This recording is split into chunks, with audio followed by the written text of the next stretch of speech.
ito ba ang gusto ninyo o may mga offers na hindi nyo bet gawin?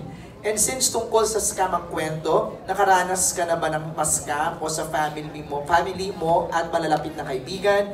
And ano ang mga hakbang na ginawa nyo sa mga nang-scam? So, it's a three-part question. Let's start first with, ito ba yung gusto mo? Is this the project that you really wanted or was there another offer? May mga ibang offers, of course. 3 years yun. But there was another show before this was, okay na ba?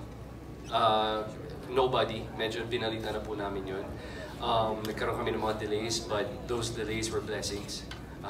Nakapagbuo kami ng ganitong cast. Gumanda pa lalo yung storya.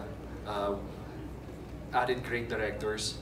So, parang there's always a silver lining kapag medyo na-delay po yung mga blessings natin. There's always something better for us.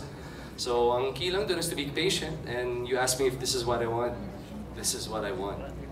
The other part is, meron ka bang family members or malalapit na kaibigan na na-scam at ano yung mga steps na ginawa ninyo? May mga kilala ako, may mga friends ako, may mga family members din ako na na-scam, and sometimes kaya prevention is the best eh. Kasi minsan kapag na-scam ka, hindi mo na makita yung tao na nag-scam sa'yo. Magaling sila sa ganas, you see.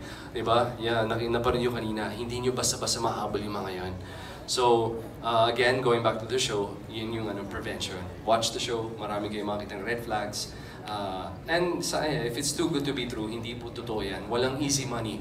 Lalo na po sa panahon ngayon. Believe me, pag uwi ko sa taping, galing taping, sinasabi, wow, ang hirap kumita talaga.